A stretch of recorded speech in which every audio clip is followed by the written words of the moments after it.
People told me that to lose a child was a life sentence.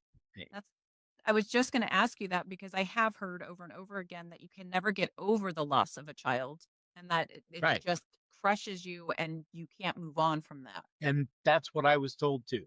And that, quite honestly, if you'd asked me about that beforehand, I probably said, "Oh my God, I can't even imagine. Like that would be the worst day ever."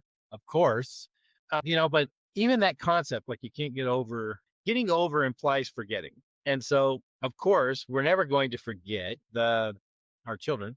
We're never going to forget any loss, for that matter. Any of you that are listening, beloved friend, a sibling, a parent, a grandparent, spouse, perhaps a child for you, a friend, a pet. Mhm. I mean, you're never going to forget, nor would you want to.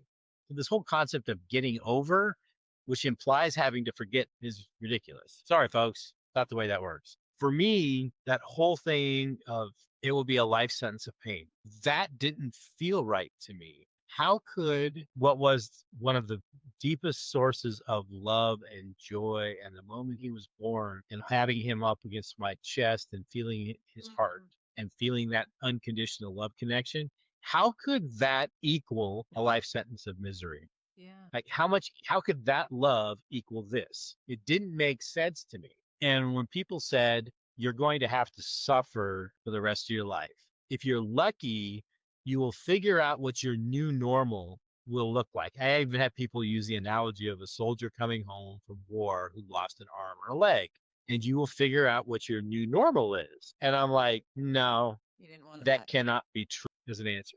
And so I kind of went on this mission to really figure out like what can I do about this? Ryan was such a source of love and light for me that there's no way that for the rest of my life that love had to equal pain. And people suggested things. I tried it. I had multiple different types of counseling and therapy. I did all types of different therapists and modalities. And they put me on antidepressants. I hated those things. I felt worse on those than I did. So I quit taking those.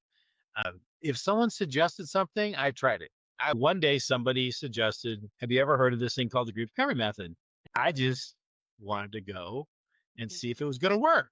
Right. And it was the last thing I tried, but it was the first thing that ever worked. And it's the only thing that has worked. And here I am well over a decade later. And I can talk about Ryan all day long. And it's not a source of pain. Smile and laugh and enjoy the Yeah. things around him that what he was, love and light. And it's not painful and it's still working.